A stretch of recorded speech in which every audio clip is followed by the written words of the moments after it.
We talking about God today. We talk about God. We talk about how much does religion, spirituality, faith, and all these things play into manhood, the man you need to be, the man you want to be, and things like that. I'm not the most. I'm not a religious person at all. I'm not even the most spiritual person, to be honest. But I do believe that, I do believe in God, and it does. I don't know how it plays a role into my purpose in life and all of those type of things, because it's not something I typically say I struggle with that, but I think I'm lying to myself saying that I struggle with it, because I think that's just a way for me to lie to myself and so I can feel like I'm trying to move towards it and I'm really not. You know what I'm saying? Shout out to the awareness of that. Niggas don't. It's not really something I'm struggling with. I don't give a fuck most days, to be honest. So, but life is still good and I'm still grateful. You know what I'm saying? So, but I just want to talk about like how necessary that is on a man's journey and for a man to really reach the top level that he can in life. How important is spirituality, a connection with God, religion, whatever it is. You know what I'm saying? Yeah. So that's the episode for the day, man. That's the episode for the day. I think that this is gonna be a good episode for you. You're a heavy church going man, spiritual guy. If you lazy, you waking up at fucking 3 o'clock in the afternoon and shit like that, Popping bottles, you're setting the tone for everybody because you're the leader. popping pills, That's just what comes with being a man. popping bitch ass niggas.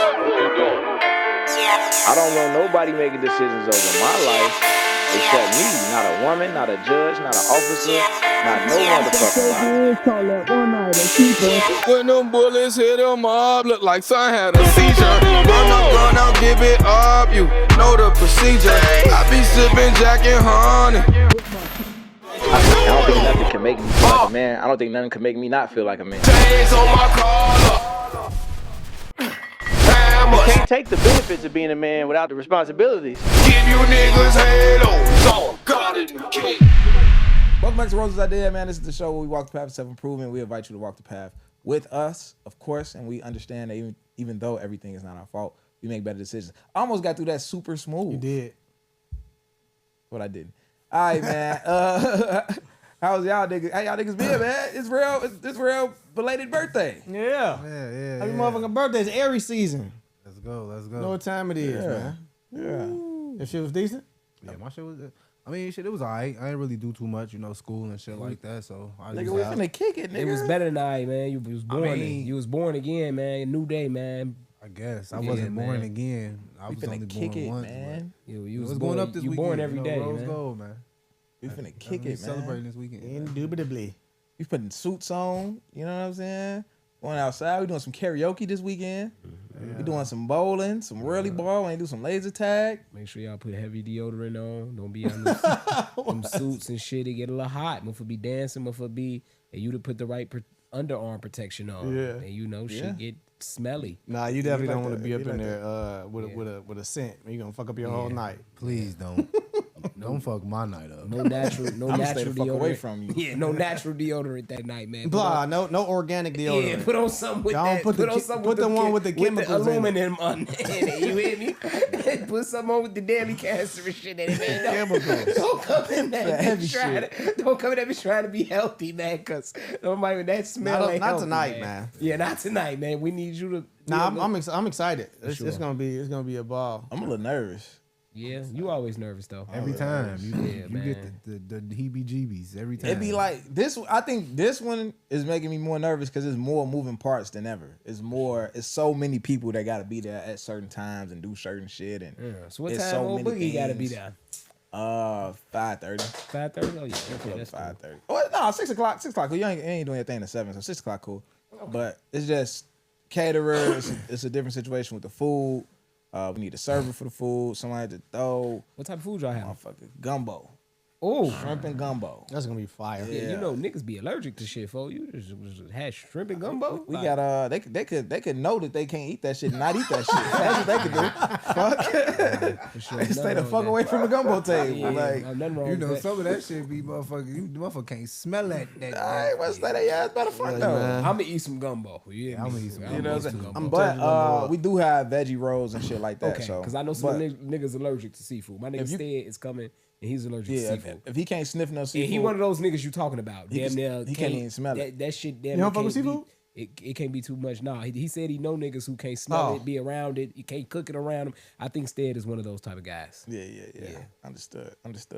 So yeah, we doing that. Food service. We need, we got a DJ, we got a drummer this year. That's gonna make it a little different. The drummer gonna be drumming with the DJ. Make it like a little elevated experience. You know what I mean? It's like when Jay-Z linked up with Lincoln Park. Yeah, it's gonna be like that. Yeah. And then we got I think I'm gonna. we got a decorator this year. Yeah, Roses Gold hit the big time. We never had a decorator before. For sure. We got like 3 DJs too. We got 2 DJs and a decorator. For sure. 2 DJs, a decorator, and a drummer. And a drummer. Yeah. I usually charge $150 for one poem. I'll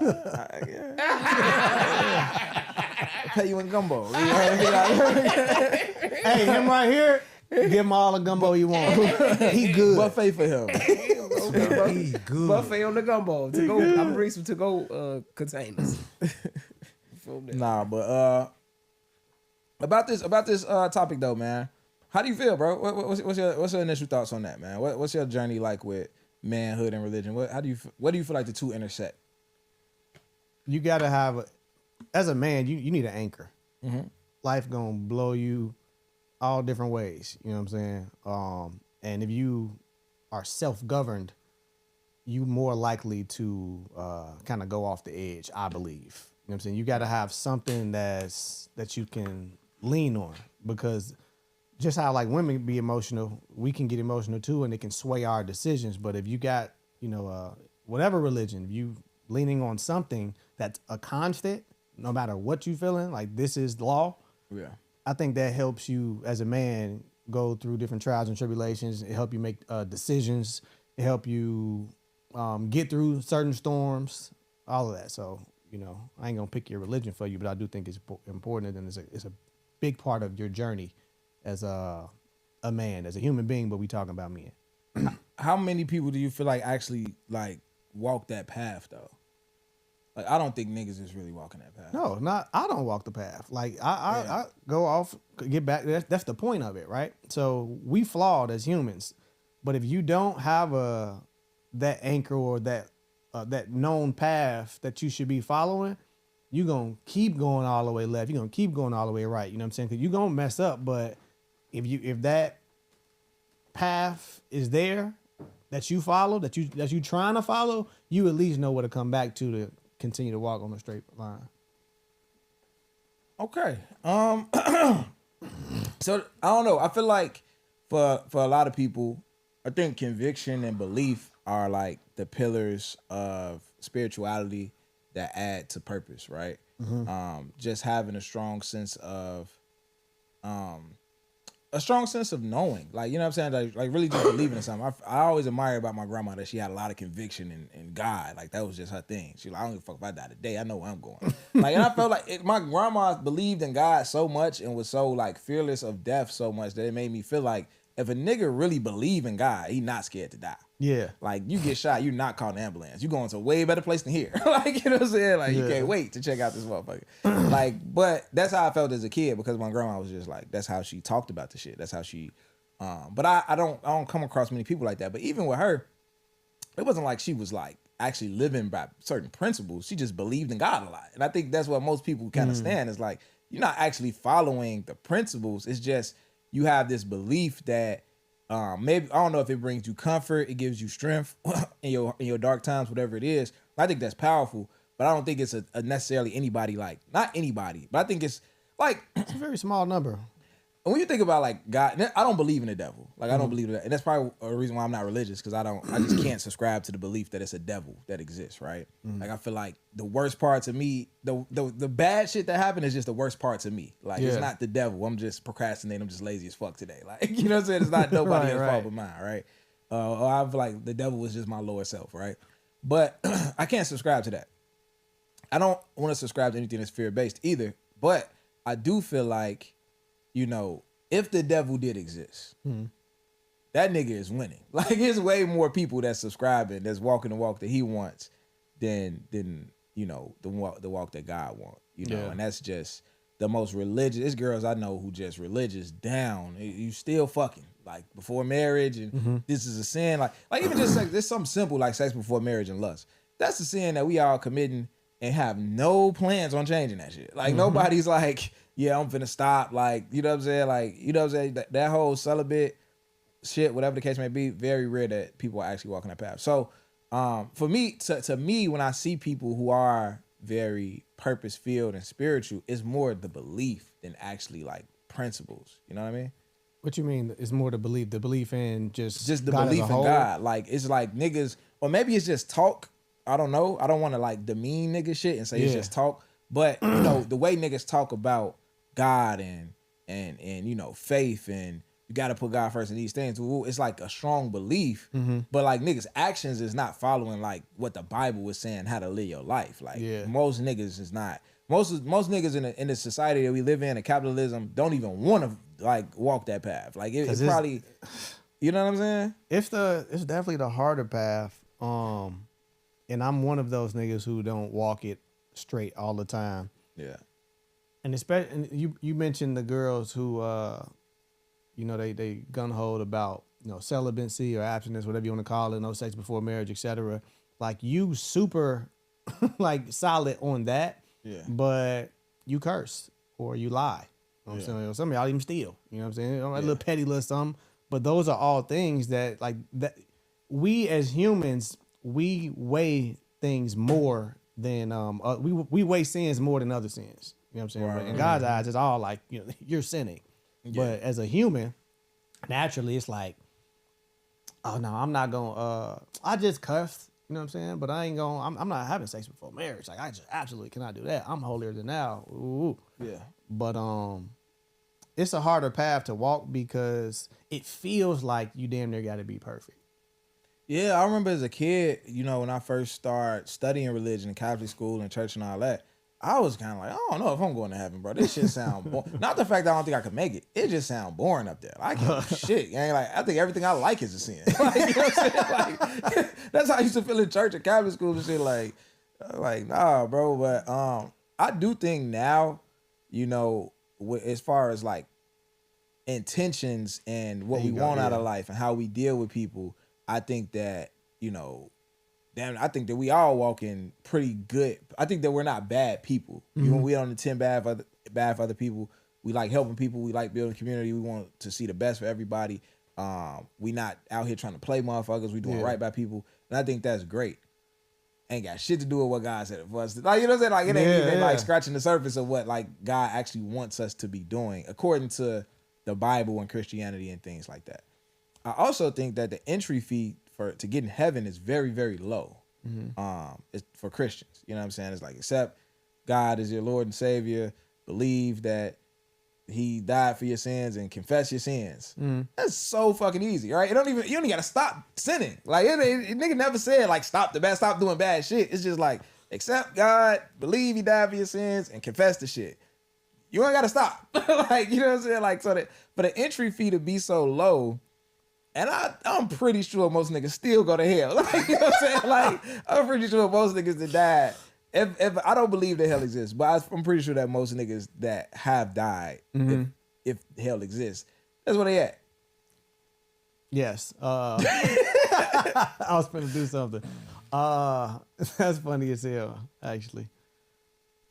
I thought you was finna keep talking. I lost train because I was finna look something up. But my bad. What was I finna say? I mean, I can keep going. No, keep going. Go ahead, hold on. I'm gonna look something up. And then as far as like hell, right? Like what is hell? Like what is a devil? Growing up, I was taught, or not even taught. Growing up, I came to my own conclusion that hell was this figure, and you know. It was some nigga with horns or whatever the case may be. I mean, Satan was a figure. Yeah, Satan. Yeah. Satan was this figure, you know, the devil, whatever, Satan. Mm-hmm. The Lucifer, they got a bunch of different names. It's not the same person. Whatever. You saying it's a devil and Satan and Lucifer? It's three of them niggas?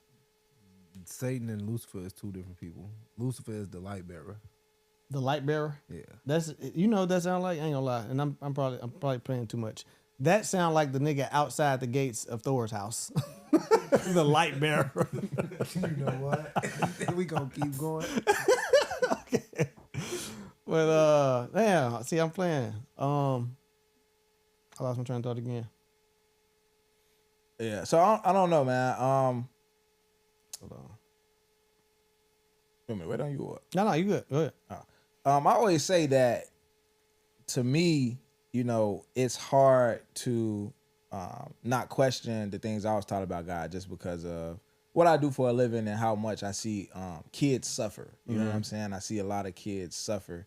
That's a part of my profession that's very difficult to deal with. I feel extremely blessed in my life. I feel extremely fortunate. I don't ask. I talked about this a couple weeks ago. I don't ask God for anything. When I pray, I don't ask for shit. All I do is thank God. Whenever I pray, I don't ask God for a motherfucking thing. Like, you know what I'm saying? I ain't ask God for shit. I want to say in my adult life, like post college, I ain't never said like, God, just give me da da da. Like, I don't need shit. I'm good, right? I feel like I got everything. You gave me everything I need to get the shit I want. If I don't got the shit, you gave me what I need to go get the shit, right? And I'm grateful for that. But the kids I work with, it's just not a fair deal. Like, it's just not fair. It's not okay. It's not like love, godly. It's crazy. Like, it's crazy the shit that I see. This is just on a weekly basis. Like, I got new kids I just started working with who just going through shit that's just like, bro, like, What's the purpose of this? What's the purpose of this and what's the likelihood that he gonna have a quality of life? Like, the path that this kid is on, it's just not fair for somebody to have to start their life in this much of a deficit. Yeah. You know what I'm saying? We already, you know, have our now. I will say, as fucked up as America is, we blessed to be here. There's not too many other countries I would rather be born in. However, oppression exists for black people. So you already black on the south side of Chicago. You already just boom. Even if shit was cool at home. But the shit that motherfuckers be really having going on at home, bro, it be like, Where's God in that? bro? Like, are you watching? Do you see this shit? Like, do you see this shit, G? Like, then that's another reason why I don't ask God for nothing, because I feel like who am I to be asking for some shit? Like, it's motherfuckers who really going through shit that I just, you know, have never went through. You know what I'm saying? And fortunately, my kids will never go through. Those feelings is valid, and those thoughts, I feel like a lot of, well, I don't know. I think like that sometimes. I think of oppression. I think of people's circumstances, especially kids. And I just try to sit and think from my human perspective. Like, bro, what was the good in this? Like, where is light in this situation? Because from our view, like, this makes no sense. This kid don't deserve this. This man or woman don't deserve this, etc. And it's like, you try to understand God's point of view, because naturally you think, okay, you the controller of all things, and you looking at this situation like, okay, why did this kid have to get raped? Like, when is this gonna show up as a positive outcome? You know what I'm saying, why did this kid both their parents die right in front of them, you know, etc. And one thing about God is he plays the long game, the longest game. Sometimes, like, it's too long for me. You know what I'm saying? And because it's been situated, it's almost like that with the Chinese farmer theory or whatever. You know, in the moment it seemed bad, but you know, it could be a positive later. And we be impatient. I don't know how this is gonna serve you later. I don't know if it's gonna serve you later. And it's valid questions. And I used to feel bad to think like this. Like, a lot of Christians wouldn't even like they don't even like to talk like this. Just blind faith. Like, no, it's good. No, I get it, because I think the shit too. Yeah. And it just goes to show how heavy your anchor is. Because there's a lot of stuff I don't understand, but I'm still leaning to it. You know what I'm saying? There's a lot of stuff I don't get, a lot of stuff I'm questioning, but I do know from my experience, even through my hardships and stuff, when I've leaned on God, it's worked out for me. Yeah. And I've leaned on God, he's come through. And I've been in some messed up situations, and everybody's situation is bad. You know what I'm saying? I don't really like to say, you know, it's always like a worse situation, but I don't like to, if somebody going through it, motherfuckers say, well, this kid's in Africa starving. Like, get the fuck out of my face. Like, I don't want to hear that. You know what I'm saying? Because my worst is my worst right now. I don't know. Like, it's levels to bottoms and there's levels to tops. You know what I'm saying? So everybody's experience is unique. That's why I respect other people's opinions with God or whatever the case may be, because how God showed up in my life, that's my experience. And that's what gives me my belief and my strength. Yeah. You struggling. I understand why you like, fuck this shit. I get it. Yeah. Because we human. Yeah. So if I was to grow up and I grew up super fortunate, you know what I'm saying? Moms, pops, you know what I'm saying? One roof. We wasn't struggling like that. I very much probably would be one of the people who maybe faith not as strong if I was in those other kids' situation. Because you telling me how good God is, but I'm looking at my life like, where? What do you mean? Before cause I'm finna slide, I just wanna say, I'm like Terry said earlier, I'm not really a big religious individual, but I am a believer, and I'm big on, and this has gotten me through my life forever. I'm not one to pray a lot. Like I say, I'm not one to like be a religious individual in your face, but I am a believer, and I am a positive mind, and I am a positive thinker. And what you said about as far as questions and questioning God, I realized to stop doing that. You know what I'm saying? I'm a believer in, like I say, I try to be positive about everything. And like I said, this is just me and how I've made it through my life, and how I always believed that things would be okay. And for me, with that belief, things have been okay for me at my worst, at my lowest, even for my family around me when I think things are going wrong or going bad with them. The fact that I believed that things would be okay, 9 times out of 10 for me, things have been okay. You know what I'm saying? Through the worst of worst, through things that my granny was sick and I didn't speak on it. I didn't treat my granny as if it was happening. You know, I did acknowledge that it was happening, but I didn't go into the situation like it's over with, thinking the worst of the worst. I believed that it would be okay for the situation at hand, and it turned out to be okay and to be a better situation, and it was far from looking that way. So just as far as my journey and as far as being a man, that solely alone, just being a believer and positivity and a believer in God has my best interest at hand, no matter what the outcome or circumstance may be, it's for me, if that's what he chose. That has gotten me through the lowest of the lows and the highest of the highs of my life. And like I say, I wake up every day thankful. And how I was just talking to Real and said you was born again because it was your birthday. But every day I wake up, bro, I be like looking at life like, you know, it's a privilege for me to be here. You know, I'm privileged to breathe this air. It's a privilege for me to get in my vehicle and drive to work. Like I say, I don't take this shit for granted at all. You know what I'm saying? And I think that has gotten me through every step in life. And I've been like this for a long time, just believe. Because like I said, I done been through some of the worst of shit that niggas could think of, you know, and me and several other people that I've been around. So it's like when I've been covered that long and when you grow, at first I just thought I was going to be okay because shit happened and I just been okay. But then I realized as I got older, like the positivity in me and just believing that things would be okay, even though, like I say, for others, they might, you know, it's hard for them to just believe things going to be okay when things seem that it was, you know, things ain't been okay. But like you said, the Lord played a long game, and I guess he pick and choose who he put through those toughest battles, or through those, you know, those long battles. You know what I'm saying?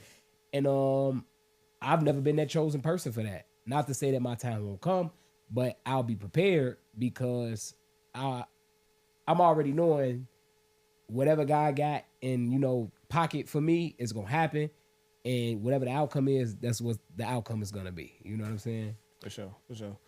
Boogie, what everything that you just said, and one of the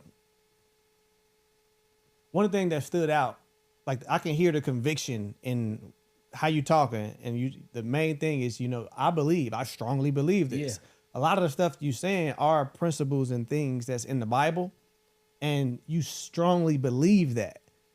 And it also I'm thinking of, I got 2 different books in my head right now. I'm thinking of, 3, you know, I got the Bible, Outwitting the Devil, and Asking It Is Given, right? The majority, your frequency is more so geared towards believing versus somebody else is maybe a bit more pessimistic. And that's where the energy is flowing and that's where the energy is going. And it just seemed like this domino effect of negative things happening. You're willing your way into a positive situation. For sure. You know what I'm saying? For sure. And that's exactly what it is. That's it all connects. Just like these self-help books, a lot of this, damn near all self-help books, that material comes from Proverbs. That was the first self-help book. You know what I'm saying? And then people took it from there and, you know, made other books and etc. But I think that I think where you position God in your mind matters. Right? I think in Christian churches I was always taught to look up to God, look out for God. Like, you know what I'm saying? Like, ask God. Like, ask God. Wait on God. Like, God has a plan for you in these things. And I'm not a Muslim or anything like that, but I heard Farrakhan say one time, he was like, you know, you don't got to wait on God because you got the power of God in you to do whatever you want to do. Like, for me, if I'm at my lowest point and I'm looking at God, up to God, waiting on God, out for God, I'm waiting. And I'm patient, and I might start questioning God and things like that. But if I'm looking inward to God, I feel like I have the power of God in me, and I'm at my lowest point. I'm thinking because I feel like I have whatever tools I need to get out of this situation. And I think the difference between being proactive when you're going through shit and waiting on a miracle when you're going through shit is where you position God. If you position God outside of yourself, you're always looking for an answer to come to you, versus if you position God inside of yourself, you're always finding an answer and showing up for yourself. And I think that was a very powerful thing.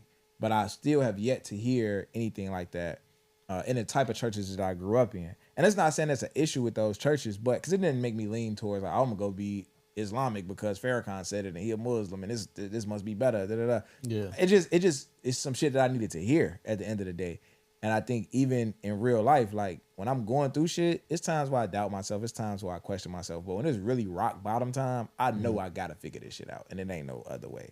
And I know that I'm never really stuck. I'm just mentally stuck. Like it's no such thing as like I can't get out this situation. I'm just not thinking enough. Like you know what I'm saying? But I think that where I place God makes that possible versus like, I think it could be kind of tricky to start placing God in the sky or something like that. When you're going through some shit and you just feel like you can't do it. I gotta wait. Like God, you know what I'm saying? And we always talk about this shit about like slavery. Like, oh, where was God? Where was Jesus Christ at? Niggas was slaves for 400 years and shit like that. And you know, I used to say shit like that too, but maybe that was the missing key, is that people was looking outward for God instead of saying like, no, I got the power of God in me. I could figure this shit out. We can figure this shit out and we can get up out of here. And some of them did, right? And some people waited and died. And you know, that's a great point. Cause I was just thinking like, cause I have the perspective of, I don't wait on God. I look to God to give me the strength to go do things. Yeah. You know what I'm saying? I'm going to do it out of faith. I'm going to do it off hearing his word. That's going to give me strength. But if you think about the generations before, it's like grandparents, great grandparents, they were more so taught to wait on God. Like if you pray, it's going to be okay. Yeah. And God is the same way it works now. It worked back then. Yeah. But to your point, just wasn't thinking. And now, granted, it wasn't too many options because there's a lot of things that I can do. You could damn near will yourself into a good situation, and I'm not gonna say without God, but with his principles, because things are just a lot easier now. Yeah. Versus back then, you know what I'm saying, slavery, it wasn't too many ways where you could just make something happen. You feel me? Because you were oppressed. You know what I'm saying? You were enslaved. Yeah. But you know what I'm saying? If people wasn't looking outwards, and like you said, some people did look inward. Let's team up. Let's do this. Let's create a system. All of that. We the most we number one ranked when it comes to surviving. You know what I'm saying? Some people did, some people didn't. or whatever. But your point in looking inward, I agree with that. Yeah. I agree with that, and I feel like you can get further. You can get a lot more done. Go ahead, bro. Just to speak to the topic itself, I just feel like religion, no matter what religion it is that you decide, I don't really feel like religion plays that big of a for me. You know what I'm saying? For me and my path, I feel like it's more of a righteousness thing. Cause I'm not one to be like, God in the sky, whatever the case may be. I'm more God is within me, you know what I'm saying? Whatever it is that I need to get done, I need to figure it out. I have the energy, like Boogie was just saying, like he firmly believes that it's gonna be okay. And I feel like that works with me too on the side as far as like just energy and shit like that. Like, you know what I'm saying? You give what you receive. Whatever you put out into the world is what's brought back to you. So if you be negative, you get negative results. If you put out positivity, you get positive results. You know what I'm saying? And I feel like as far as just to speak to what you were saying, as far as like outwards and inwards, it's like I feel like, and y'all know me, Christianity, slavery coincide. Black people becoming Christians and believing in the way and believing in Jesus, whatever the case it may be, and slavery has a direct correlation to each other. Like black people wasn't Christians before the Bible was given to us and during slavery, whatever. But that's a whole nother story within itself. But that was given to keep us looking for some outside entity to save you. You know what I'm saying? Like you pray, there's this sky deity that's gonna come back and make everything. Sky deity is crazy. I mean, I'm just saying, that's, you know what I'm saying? Like that there's this father from wherever, like a private jet. You know what I'm saying? That's supposed to come back and save you, and that kind of kept you from doing exactly what you say, T, which is thinking more. Looking within, because it's like, okay, well, I'm oppressed right now, and I feel like the only way that I can get out of this oppression is to give my energy over to some outward deity when I could keep the energy that I need inward and then figure out how to get myself up out of this oppression. So I just feel like, as far as just like, because like me, I'm not religious at all. There's no religion, there's no Muslim, if anything, I'd be more towards the Gnostic side, and that's energy. That's believing that, nigga, God is within us. You see what I'm saying? What's agnostic? Yeah, Gnostic was the first religion. What is it? It's basically the belief that God is within you. Like there is no. That's called agnostic? No, Gnostic. Gnostic. Like Gnosticism. What is agnostic? That's a thing too. That's a thing? Yeah. It means something very specific. I forgot what it means now. But go ahead, I'm sorry. But yeah, so like I say, it would be more to like that perspective. So I feel like just like, but even with all that though, I say all that to just say like, religion, belief gives men direction.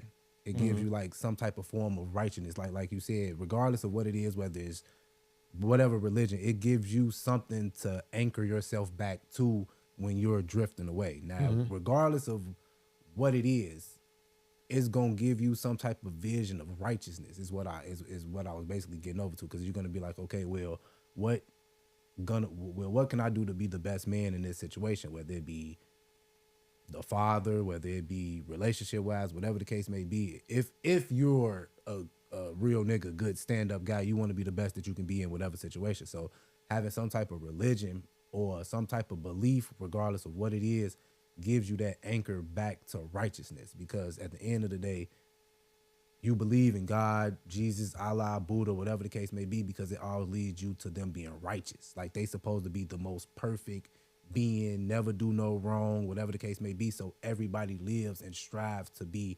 God-like or live into like the image of God, or like, you know what I'm saying? Like we try to live up to that, you know what I'm saying, perspective of the person who we believe, whether it's God, whether it's fucking alien, whatever it is. Something put us here. You see what I'm saying? So it's not about the religion. It's about the relationship that you have with whatever it is that you believe in. So I feel like relationships and having that belief in religion or whatever it is, it just anchors you more to righteousness as a man, which will keep you from doing a lot of fuck shit.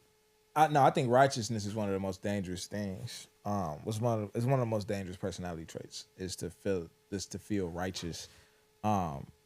because it'll make you do a lot of fuck shit. Like all of these religious wars are fought by the most righteous niggas who feel like, nigga, this is the way to walk. This is the path to walk. Like the most religious people are committing genocide. Like, I mean, I could dead ass. Like, but see that goes. and you into, can't tell them they no, wrong. and you can't. But see that and that's why I don't get into religious talk, because then that goes down the whole nother fucking rabbit hole of who's the fuck right. And that's why I feel like, that's why I say righteousness is so dangerous, because if I feel righteousness is like, you feel like you're walking the right path to your core. Yeah. So nigga, everybody else is wrong. If you ain't walking this path, you dead wrong, you a sinner, you this, you that. And whatever my religion say that I should do with you is what needs to be done to you. And it don't matter how the fuck you feel, how good of a person you is, how much your kids love you, none of that shit. If you don't believe what I believe, you wrong, and whatever my religion say should happen to you is what needs to happen to you. And that's some dangerous shit. And the shit that's crazy about that is, even though you say that, right, and this is why you get into the fucking conundrums with religion, because it's like, is that really righteous? I mean, just because you telling me that you feel like it's righteous, and it's a difference between what's actually righteous and you just saying some shit righteous, because just because the Quran tells you that if a nigga disrespect you or whatever the case may be, it's okay to go blow up shit, and you feeling like that's righteous, but is that really righteous? By your worldview, yeah. And you getting this worldview from where? Religion, right? From wherever you get it from, yeah. Exactly why I don't subscribe to religion. Yeah, I'm with you on that. I'm with you. Like, I feel like it's all, and then not it don't leave room for other people. It don't. If you really like with that shit for real. Like now, if you just kind of like, oh well, yeah, I'm a Christian, I feel like I'm right, but you could be this and it's okay too, and you can have your own guy. If you like that, like most people, then cool. Like you're not gonna be like that. But if you die hard, this is it. Yeah. Nigga, you would be arguing with Muslims on the internet, all type of shit. Like you going at, you feel like ain't no, like all y'all fucked up and you going to hell. Like, you know what I'm saying? Like, and that's dangerous, bro. It's dangerous when the world starts shifting and people got to migrate to different countries, and now it's an influx of different religions coming in. It's like this is how genocides get committed. Like most of this shit is religious. Yeah, but that's why I don't subscribe to the religious thing, bro. And that's why I say more righteousness for me on as far as like with them. And it's crazy because it's still a religious, well, not even a religious thing, because like you said, like it's whatever you feel. But I feel like I lean towards, and I say righteousness as far as like energy. So more of a do unto others as you would have done unto yourself. So would you want a motherfucker come bomb your city, killing innocent people? I feel like that's the only like. No, I wouldn't. But in a religion, it's a religion that okays that. That's not okay with me. So I'm not with that. You see what I'm saying? I feel like that they call that the golden rule because I never heard of a religion that don't kind of go by. They don't got something like that in it. Like do unto others as you want them to do unto you. Mm-hmm. And I think that that's big. And I think that we don't really need people to teach us how to act. I think that that's why we get fucked up, and you get people who do fucked up things. It's innate to know right and wrong. I think we're born knowing right and wrong until we get reprogrammed to what society feels like. This is okay. That's okay. It's okay to talk to a woman like this. It's okay to do this and do that. If a nigga disrespect you, you got to do this. Like I think all of those things is things that are taught. But just like every other fucking animal or mammal walking the earth, a fucking I don't care if it's a tiger or a rabbit. It know what to kill. It know what to respect. It know what to fear. It know what to eat. Bears don't go on diets. Yeah. Ain't no other animals around this bitch like, yeah, I'm gonna switch up for a couple months, go on my bulking season, Like we create all this goofy shit that's going on, bro. Like ain't no other animal, mammal walking the earth. And obviously we have deductive reasoning. So we're not animals, like, right? You know what I'm saying? We able to build society. We able to make different decisions and things like that. So, but we're also the only beings with free will. Like they animals and all of that. That's the religious way to say deductive reasoning. Okay, okay, go ahead. See what I'm saying? That nigga in that Bible, he said free will. You see what I'm saying, bro? Look, you was just wrong to him. No. I was I'm on some Scientology shit over here now. I'm on some Will Smith. Y'all cool, because I didn't know what that meant, and I was just based off of the context of what he was saying. I was adding to it like, free will. I just didn't know that's what that meant. Nah, for sure. I think that all right, let me ask you this. What do you feel like, and I'm gonna answer this question too. Maybe I should go first. I don't know. No, you haven't said anything about. What do you feel like your purpose and your spirituality intersect? Like, what do you feel like your purpose in life is, and how does that align with God? Okay, so I don't want to speak for everybody, but serving is a big part of my purpose and there's a lot of different ways that you can serve. You know, there's a lot of different ways, a lot of different avenues. And how does that align with my religion? That's God is about serving. Well, I mean, like more specifically though. Okay. So I think serving is everybody's like what everybody should be doing. I believe that. I think that's what you was gonna say. You say you don't want to speak for everybody. Yeah. I'll speak for everybody. I believe that we all here to like benefit Serve. the people around us. I don't feel like none of us are here to be alone. Okay. And we all should be working to bring some value to other people. Absolutely. But so I guess I'm kind of asking like, what's your lane of service, and how did that lane like align with God? You know what I'm saying?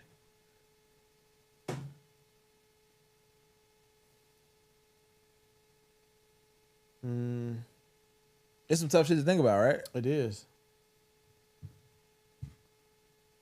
Cause like my lane of service,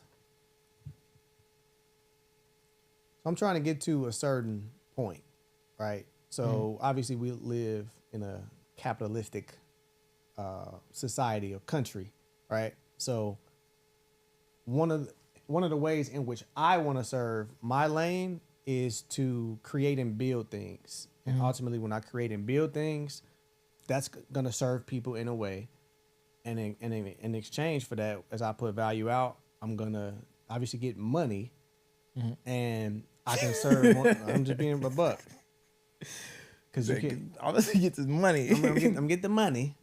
And then obviously you can your reach gets, wider. Your reach stretches further. I think about like the church I go to, Pastor Hannah, right? So obviously money comes. He's able to do a lot of these things because of money. Money is not everything, but it's a very important tool that we need down here if you want to serve on a bigger scale. Now, it's people who don't have, these big aspirations and dreams and, want to go make $1 million, etc. They serving on a small level. So they path may be to go help at the soup kitchen on the corner and serve those people. But me specifically, mine is a little bit more grand. So how that aligns, I just feel like that aligns with just the ultimate. And that's just off the top of the head, because that is a difficult question to answer off. Yeah, I think it's something to like, even if it's not like I don't know right now. One thing I'm gonna say, and I'm not saying that you don't know. Maybe you do know. I mean, you just answered the question. One thing I'm discovering in life, saying I don't know is some of the best shit ever. Yeah. And I say that is growing up, it was almost like you was pressured to know the answer. If you didn't know, it was a problem. Like, cause you're supposed to know. When you walk in class and they ask you the math problem, you had homework last night. You supposed to know this shit. So it was you was penalized for saying I don't know. As an adult, you have so many people who you will ask a genuine question, and because they feel so much pressure to know the answer, they will make up some shit. Right? In college, I think we learn how to fluff, how to bullshit our way through job interviews, how to bullshit our way through class. And we think that it's a good skill. Like, yeah, I just bullshit my way all through that class. I know how to talk. I got to give a guy all this bullshit. And I'm realizing at this point in life, like, nigga, I don't know it's some of the most powerful shit that I can say, because it's a learning opportunity. Because I'm productive enough and qualified enough and I've proven enough to deserve grace for not knowing some shit. Because I'm doing what the fuck I'm supposed to be doing. So if I don't know, I don't know. It's a lot of shit I do know. And I get a lot of shit done. So me not knowing is okay. You know what I'm saying? But I'm also willing to learn. And I feel like the great thing about life is we don't have to have all the answers today. This is one of my favorite quotes. However, for me, that's something to really explore, right? That's not even just a question to, boom, this is what it is. It's like, okay, how is it in alignment with God? How can I make it more in alignment with God if it's not fully there? You know what I'm saying? Like, it's a lot of things I do. I think that my purpose is serving through speech. I feel like I'm blessed with being able to explain things to people. I think that's my gift. And that sounds, that sounds perfect. That could sound like, because I feel like we don't think of gifts and talents as things like that, right? Like, niggas know how to sing, dance, backflip, left hand layup, all that shit, right? But I think I've always just been able to articulate in a certain way where it lands with whoever I need to land it to, whether it just be the words I choose to use, whether it be the way I'm delivering a harsh message and making it feel comfortable, but also motivating to somebody I work with, whatever the case may be. I've just always been good at articulation, being diplomatic, all of those things. So how do I use that to serve people? I feel like teaching, podcasting, therapy, social work, all of that is just me sitting, talking to people and getting these points across that, bro, you could be doing way more than what you're doing with your life. You worth way more than what you think, and all of these things, right? How can I make that more, my ultimate goal, more in alignment with God? Right now I have a goal. I have a few different goals, but one of them is to open a content house. One of them is to open a therapeutic boxing gym. The therapeutic boxing gym is 100% community-based. It's for kids who are on Medicaid, kids who need the services the most, teaching them how to cope, how to manage their emotions, how to build confidence through the sport of boxing, right? I feel like that's somewhat in alignment with God, helping uplift people and helping them reach a higher quality of life. I don't know if that's fully aligned with God and what he would want me to be doing. Having a content house, I kind of think it might be a little against God.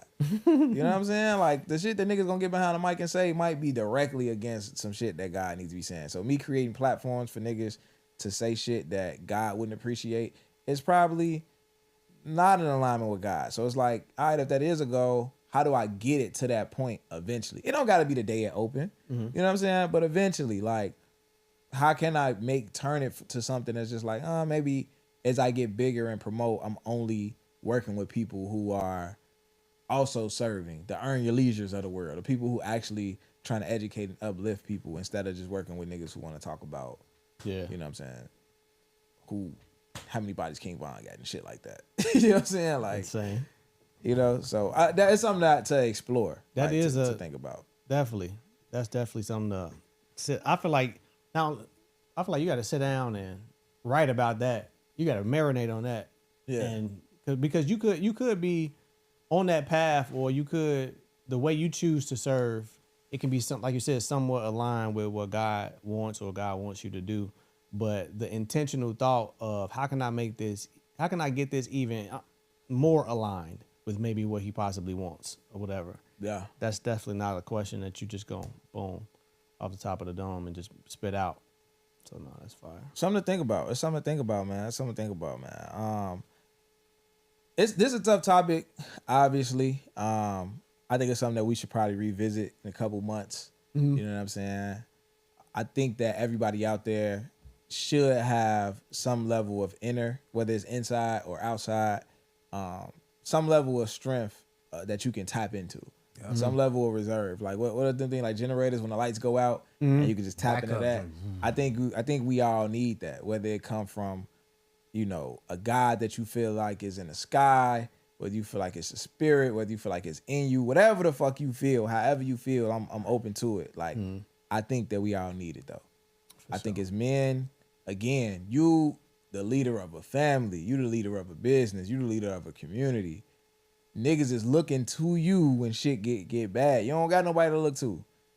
And it ain't about, you know, if shit go bad, it ain't about not being scared. You know, I say all the time, like, bravery is not the absence of fear. It's walking forward in the face of fear. You know what I'm saying? So you could be scared as you want to be. Niggas still count on you. You know what I'm saying? You still got to move forward. And I think that having that backup generator to kick the fuck on when it's time is what's going to make you walk through that fear, whatever that fear might be. You know what I'm saying? I think we all need that. I think that that's what's missing and what keeps so many people stagnant and scared to take the next, you know, the leap of faith. Like, you know what I'm saying? Like, it's really faith. It's like the lack of faith is why you won't take the leap of faith. Well, literally. You don't got done. You got no faith hops. Your legs is weak. Your reps is, you got zero no reps. Quads. You need to goddamn do 20 sets of faiths. 20 sets of fucking Bulgarian faith lifts. Motherfucker. For sure. You got something for AMP? Yeah, I'm going to end it off with, I mentioned the book, because I feel like we got to dive into it a little bit. Outwitting the Devil. Yes, sir. And Love it. I want to leave y'all with like, what is the devil? Like, what does this book say the devil is? And I think this is spot on, right? So, and hopefully this gives you motivation to go out there and get this book and read it. So in the book, Napoleon Hill presents the devil less of a physical creature, but more of negative mental habits, right? So the devil represents fear, doubt, procrastination, lack of purpose, indecision.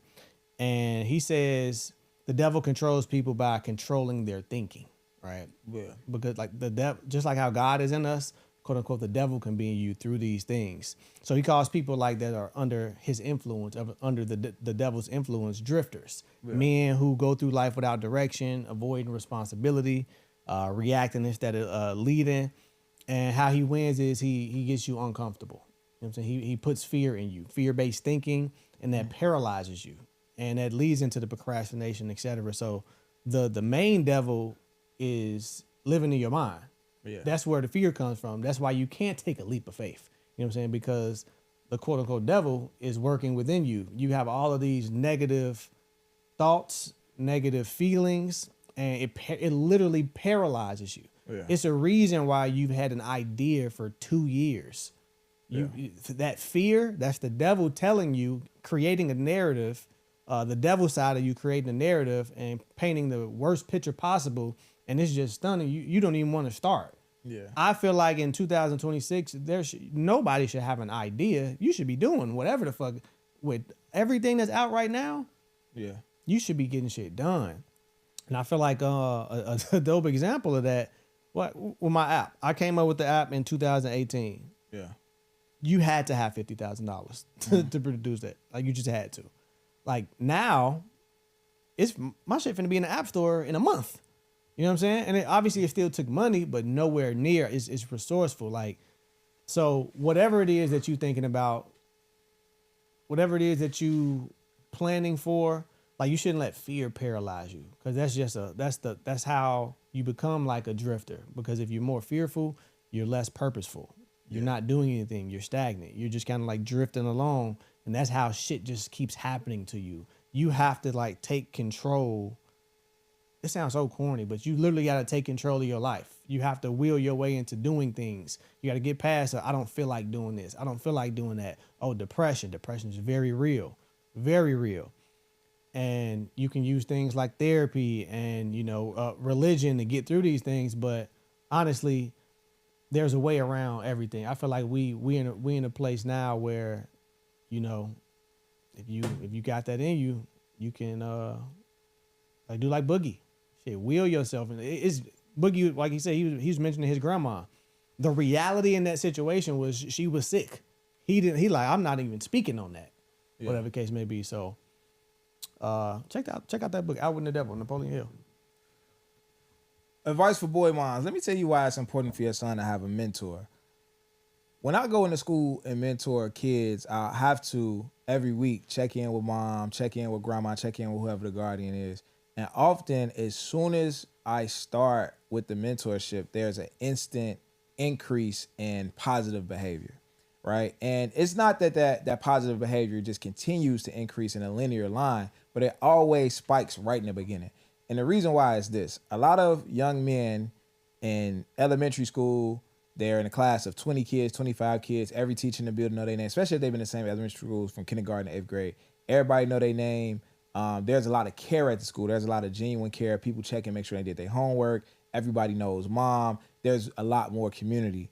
They get to high school and now they're in a building with 1,400 students and they feel invisible. Teachers don't know their names. A new teacher every period. Every teacher has 90 to 100 different kids in multiple classes that they're teaching. It's so easy to fall through the cracks. I work with one young man in particular who grew up in private school, honor roll student, transferred out into public school, much like myself, hit that culture shock of gang culture and different things that go on in public schools, and was very intimidated by the new environment that he stepped into. After, I think, 1 year of his 8th grade year in public school, he went straight into high school, and it was more the same, just on a way bigger playing field. And still feeling invisible, but being super smart and knowing that teachers here not gonna force me to do my homework, or ask me to do my homework, or call my mom like that. the young man was failing every single class. I'm talking about his highest percentage in the his best class. He had a 49%. Yeah, every single class. And when I started working with him, just me working with him for 2 weeks, he started turning in assignments and doing things like that. Why? Because it's somebody that can see you, that I'm going to say, hey, this is the goal for next week, and I'm going to come back and check that you did it. That's it. Inside of the school. Of course, mom is doing that at home and things like that, but the social anxiety he feels at school is like, he hearing mom, but when he get to school, it's like, he don't want to look nobody in the eye, he don't want to do it. You know what I'm saying? It's very difficult for him to navigate. But just having somebody like, I'm encouraging you, I'm uplifting you, I'm telling you who you could be, I'm telling you who you already are, and I'm checking in every week to make sure you're doing what you're doing.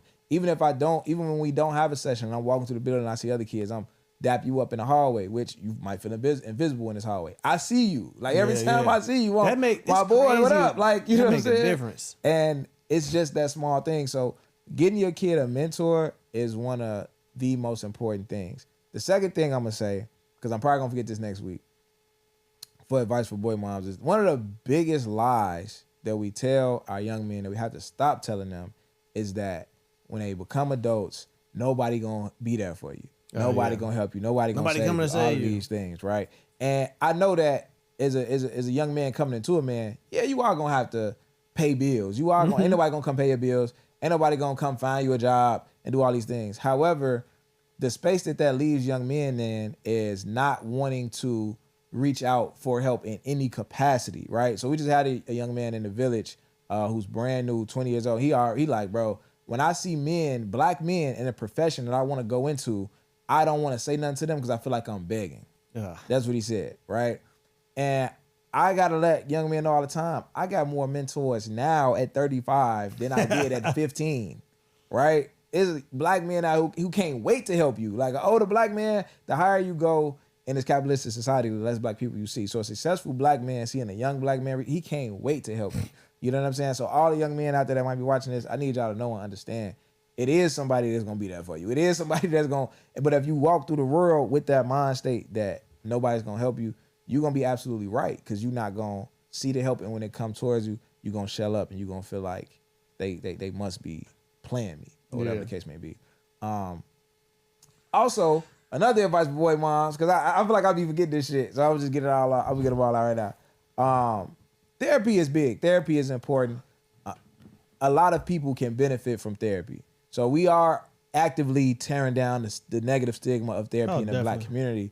However, sometimes, and we always talk about father figures and the need for father figures in the household, which I 100% agree with. However, a lot of times, father figures can be the number one barrier for therapy. So what I mean by that is a lot of fathers feel like if my son needs to talk to somebody, he can talk to me. A lot of people feel like their son needing extra assistance is an indictment on their fatherhood. It means that I'm not successful as a father because I didn't do a good enough job and my son need extra help. And that's not the case. What is the case is that you might be doing an excellent job, but because of the role you play, because of the discipline you laying down, because of, you know what I'm saying, your high expectations for your son, and him not meeting them at times, he might be a little scared to talk to you about certain things. It don't mean you're doing a bad. It might mean you're doing a great job. Like, you know what I'm saying? At the pillars that you set up for your son. But it takes a village at the end of the day. And I know that village used to be your uncle, your brother, the man across the street and all that. And a lot of that, we don't have that no more. You know what I'm saying? So therapy might be a part of those villages now, man. So that ain't even advice for boy mom. That's really advice for men at the end of the day. Is don't be so egotistical and prideful in your fatherhood that you restrict your kid from resources that might greatly benefit them. Trey, it's funny you say that. Some years ago, Trey mom, it's certain things that he had talked to me about, and I remember he confided in her about certain stuff or whatever. And she's like, I remember she was saying, you know, he said he's scared to talk to you about this. You know what I'm saying? You got to be more of this or whatever, etc. I'm like, no, I don't. Like, did he get it off his chest? Like, you were there for him, right? Like, he was able to talk about it. Now, it's a different story if he don't have no outlet, etc. But whether it was mom, whether it was therapy, I believe in that village. It's a lot of things he talked to me about. He don't say none of you about it. You know what I'm saying? That's where like don't try to be you can't be everything. You can't be everything to nobody. Not effectively, no. Not effectively. Yeah. You know what I'm saying? So the things that he bring to me, I'm grateful. We could talk about it, chop it up. If he want to talk to somebody else about it, if he want to talk to another man about it. Like matter of fact, my sister husbands. Yeah. Like they chop it up, they have conversations. I don't look at that as an attack on, you know what I'm saying, my fatherhood. I look at it as like, man, this nigga is blessed. Yeah. He got a solid village, you know what I'm saying?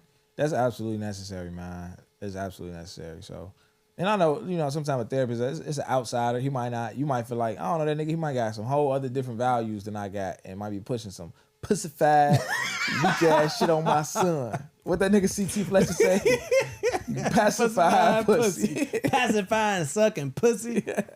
He funny as hell. Who was this therapist ass pussy? Fuck you. All right, man. Let's go to fucking Patreon, yo. You chasing something in life, man. Make sure you give it everything you got. Go get what you want, man. Decide, plan, sacrifice. Shoot. We out.